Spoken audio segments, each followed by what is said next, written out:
대체 불가능한 토큰, 바로 NFT를 일컫는 말입니다. 이 블록체인에서 NFT는 고유한 일련 번호를 부여받기 때문에 복제 가능성에서 굉장히 안전하다는 평가를 받고 있는데요. 특히 이 NFT는 게임 아이템, 이미지, 예술품 등 이 폭넓게 굉장히 많이 사용되고 있다고 합니다. 가상자산의 블루칩 NFT, 이 NFT의 새로운 바람을 불러올 분을 모셔봤습니다. 비디랩스의 안동현 대표입니다. 안녕하세요, 대표님. 안녕하세요. 반갑습니다. 네, 반갑습니다. 대표님, 비디랩스 어떤 회사인지 소개부터 부탁드릴게요. 저희 비디랩스는 그 단연간 응용 프로그램을 개발해온 회사입니다. 게임 소프트웨어라든가 요즘 뭐 블록체인 기반으로 이제 할 수 있는 게 많아요. 그러다 보니까 뭐 거래소 제작이라든가 뭐 코인 같은 거 발행도 하고 개발도 하고 또 여러 가지 그 다양한 블록체인을 할 수 있는 여러 가지 프로그램들을 개발하는 솔루션 회사다라고 생각하시면 되겠습니다. 대표님, 들리는 소문에 의하면 비디랩스에서 NFT의 새로운 반향을 일으킬 프로젝트가 준비 중이라고 들었습니다. 이 프로젝트 소개 부탁드릴게요. 네, 저희가 이제 NFT 시장에 참여를 하게 됐습니다. 직원들도 많이 보강이 됐어요. 기존에 작품들이 좀 있었던 분들, 어느 정도 유명세가 있으신 분들 모셔가지고 NFT 작품을 꽤 오랜 시간 준비를 했습니다. 저희 NFT 작품명은 더 솔저스고요. 시리즈물로 나옵니다. 그리고 세계 분쟁 지역을 대상으로 하는데요. 그 분쟁 지역의 밀리터리 컬렉션이다라고 보시면 정확할 것 같습니다. 분쟁 지역을 상대로 한 NFT라. 딱 듣기로는 정치적이고 역사적인 걸 활용했다고 오해하시는 분들도 있으실 것 같아요. 네, 정확한 지적이십니다. 저희 회사에서도 이제 이 작품을 출품할 때 이슈는 좀 받을 것 같아요. 분쟁 지역이다 보니까. 그리고 이슈의 어떤 뭐 지속성도 있을 것 같은데 오해하시는 분들이 생길까 봐 상당히 지금 걱정을 많이 하고 있습니다. 하지만 저희는 그 분쟁 지역을 대상으로 해서 어떤 상업적인 목적으로 뭐 이득을 취하겠다 그런 개념이 아니고요. NFT 작품과 그 커뮤니티, NFT 작품에는 커뮤니티들이 많이 이제 형성이 파생이 되거든요. 그래서 NFT 작품과 저희는 기존의 어떤 커뮤니티 개념이 아니라 포럼 형식으로 해서 우리가 만드는 NFT 작품의 그 분쟁 당사국들, 그 민간인들끼리 교류를 할 수 있는, 대화를 할 수 있는 그런 커뮤니티를 조성하는데 더 많은 목적을 두고 있다라고 알고 계셔주셨으면 좋겠습니다. 그러니까 NFT와 대화를 접목했다고 말씀을 하신 것 같은데 구체적으로 이게 어떻게 연결이 되는지 상상이 안 가거든요? 이게 어떤 얘기인가요? 일단 그 우크라이나하고 러시아 예를 들면 좀 이해가 빠르실 것 같은데요. 계속 이제 분쟁 지역이다가 뭐 얼마 전에 전쟁이 실제로 터졌어요. 그래서 트위터나 이런 거 보면 우크라이나 국민들 많이 힘들어하죠. 러시아에서 전쟁한 거니까. 러시아 군도 상당히 많이 죽었습니다. 제가 그걸 보면서 그 전쟁은 그 정부와 정부가 해요. 민간인끼리 전쟁을 하지 않잖아요. 그렇죠? 군인과 군인이 하고 그런데 이게 물론 이제 정부와 정부가 하지만 여론이 뭐 수렴이 안 되는 건 아닙니다. 그렇다 그러면 민간인들끼리 어떤 충분한 교류라든가 전쟁은 민간인들은 전쟁 나는 거 많지 않잖아요. 피해를 민간인들이 고스란히 보기 때문에 뭐 경제적인 거라든가 아니면 뭐 부상을 당할 수도 있고 전쟁이 나면 뭐 민간인 지역은 대놓고 이렇게 공격하지는 않지만 그래도 실질적으로 피해가 나고 있단 말이죠. 그런 거 보면 그래서 민간인들끼리 좀 교류가 좀 있어야 된다고 생각을 해요. 그 교류가 좀 있으면 아무래도 전쟁을 좀 방지할 수 있는 그런 역할을 할 거라고 생각이 되는데요. 제가 어렸을 때 보면 그 독일의 또 예를 하나 들겠습니다. 저 어렸을 때는 독일이 지금은 독일이지만 동독과 서독으로 좀 나눠져 있었어요. 근데 그게 이제 베를린 장벽이 무너지면서 통일이 됐는데 그게 그 민간인들의 활발한 교류가 있었거든요. 대화도 있었고 어떤 채널들이 있었단 말이에요. 그 싸우면서 정든단 말 아시죠? 네. 싸우면 처음에는 그래요. 나의 어떤 주장을 상대방에게 설득시켜야 되기 때문에 조곤조곤 얘기하다가 큰 소리를 내게 됩니다. 화를 내죠. 뭐 그래도 안 되면 이제 싸움이 일어나는 거예요. 폭력이 일어나고. 그런데 이게 좀 이렇게 대화로서 어떤 대화의 장에서 계속 대화를 하다 보면 부부들끼리도 대화가 많아야 된다고 하잖아요. 대화가 많다 보면 상대방의 얘기가 언젠가 들리거든요. 아, 저 사람은 뭐 때문에 이런 얘기를 하는구나. 그러면 내가 이거를 현명하게 합리적으로 풀려면 나는 이런 식의 주장보다는 저 사람들의 얘기를 들었으니 저 사람이 공감하고 이해할 수 있게끔 이야기를 해야 된다고 생각합니다. 그래서 저희 비디랩스 같은 경우 이 분쟁 지역을 대상으로 일단은 어떻게 될지 모르지만 포럼을 한번 열어보자. 그런 취지에서 그 대화의 커뮤니티를 열었다라고 보시면 좋을 것 같습니다. NFT를 통해서 세계적 분쟁에 대한 대화의 장을 연다 이런 의미이신 것 같은데 굉장히 색다르면서도 의미가 있는 일이라고 생각이 듭니다. 그런데요, 이 NFT 홀더분들은 솔저스 NFT의 투자 가치나 기대 수익성에서도 굉장히 관심이 많으실 것 같아요. 그럼 솔저스 NFT의 로드맵은 또 어떻게 형성되어 있을까요? 일단은 제가 아까 서두에 말씀드린 것 같이요. NFT 출금을 할 때 가장 이제 생각을 많이 하는 것들이 이슈화예요. 제가 아까 말씀드린 것처럼 그 분쟁 지역을 다루다 보니까 이슈화는 크게 문제가 없고 이슈의 뭐 장기적인 지속성도 크게 문제가 없습니다. 근데 거기서 이제 만족하지는 못하겠죠. 아까 그 여러 기업들이 실패를 제가 저번 달에 많이 했다고 그랬잖아요. 그래서 상당히 고민 좀 많이 했어요. 그래서 저희가 준비한 것들은 그 수익적인 부분은 좀 이렇습니다. 그 다른 NFT는 작년 기준으로 해서 NFT 작품만의 어떤 그 희소성, 또 컬렉트하고 싶어하는 욕구, 또 작품성을 위주로 했다면 저희 같은 경우에는 기존의 그거를 틀을 좀 넘어가지고 저희 NFT 작품을 가지고 있음으로써도 수익이 나지만 그걸 스테이킹 방식으로 스테이킹을 하게 되면 2차 코인이 채굴이 됩니다. 저희는 그 실버 코인이라고 솔저스 실버 코인이라고 명명을 했는데요. 그러면 그 코인도 덱스라는 곳에 상장이 되기 때문에 그 수익이 나요. 그거는 이제 자동적으로 채굴되는 겁니다.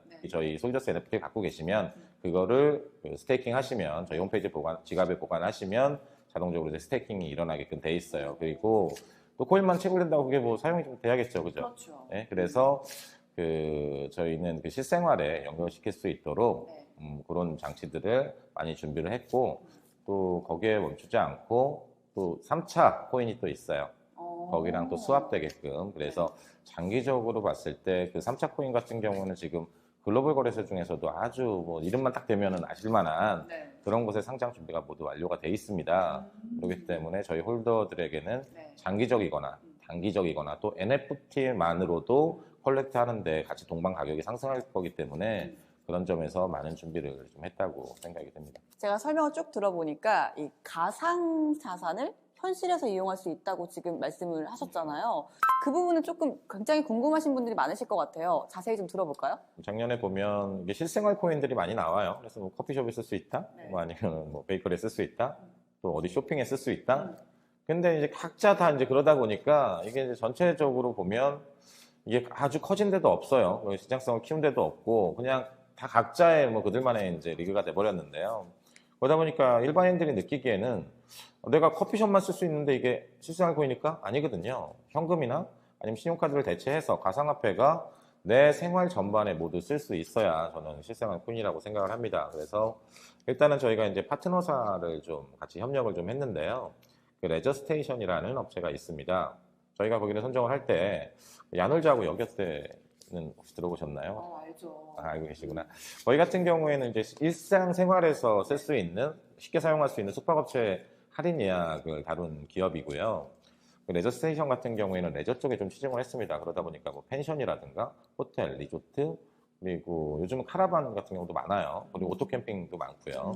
또 뭐 글라이딩이라든가 뭐 아니면 사격, 승마, 골프 이런 데까지 그 할인 예약을 할 수 있게끔 그런 걸 신경을 쓴 회사인데요. 한 13년 정도 운영을 했고 회원은 한 30만 명 정도 됩니다. 그래서 거기랑 제휴를 해서 거기 보시면 그 안에서 그 렌트카 부분, 전국 렌트카 부분도 사용이 가능합니다. 전국에 많은 렌트카 회사들이 있고요.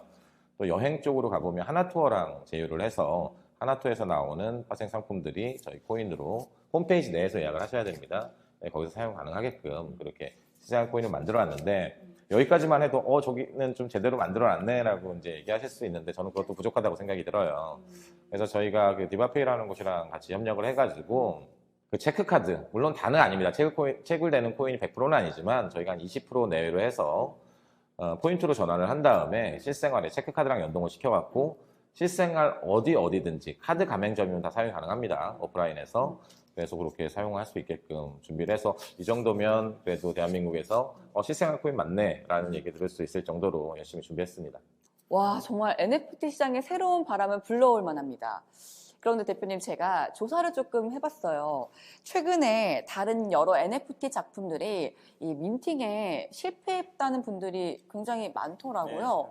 그런데도 불구하고 이 솔저스 NFT는 민팅가를 높게 측정을 한 것 같은데 아무래도 자부심이 있으니까 높게 측정하신 거겠죠?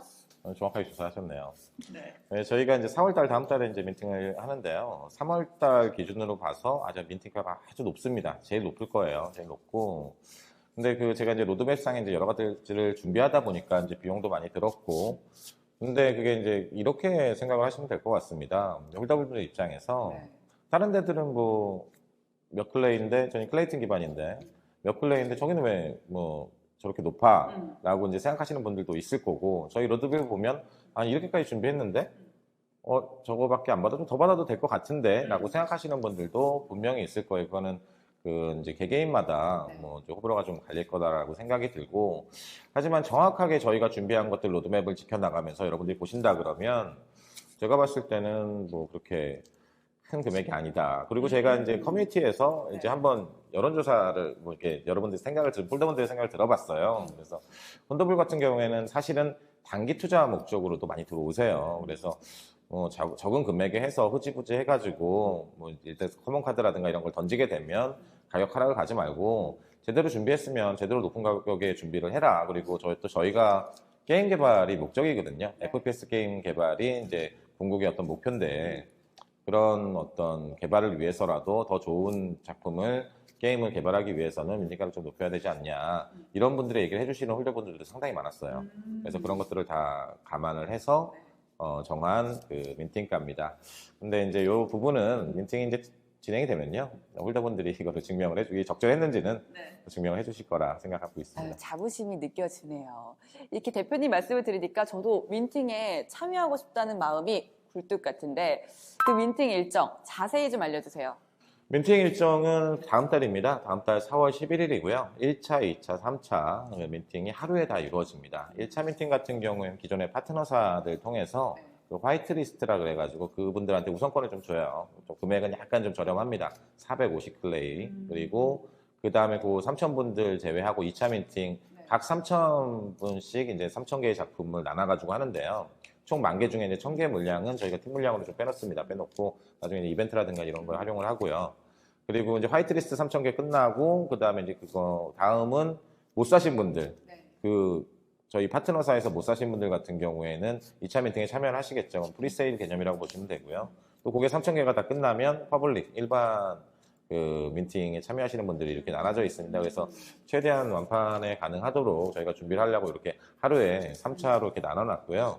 날짜는 4월 10일인데 이게 이날이 좀 의미가 있어요. 네, 어떤 의미가 있죠? 저희가 이제 솔저스 중에 이제 대한민국 군인부터 컬렉션이 나가는데 4월 11일이 대한민국 임시정부 수립일입니다. 예전까지는 4월 13일 날 기념을 했었는데요.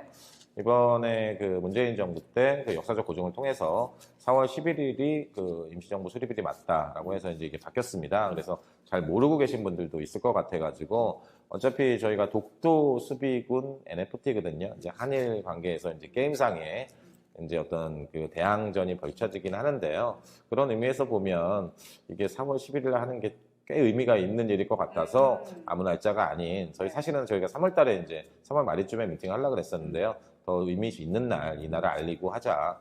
그래서 4월 11일 날로 정했습니다. 와, 굉장히 의미 있는 날이네요.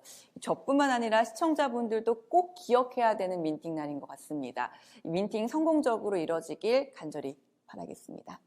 네, 오늘 인터뷰 나눠보니까 굉장히 소소한 부분까지 세심하게 신경 쓰고 계신 대표님의 말씀이 와닿았어요. 대표님의 말씀처럼 솔저스 NFT를 통해서 홀더들의 이익은 물론이고 국가 분쟁에 대해서 슬기롭게 논의하는 장이 됐으면 좋겠습니다.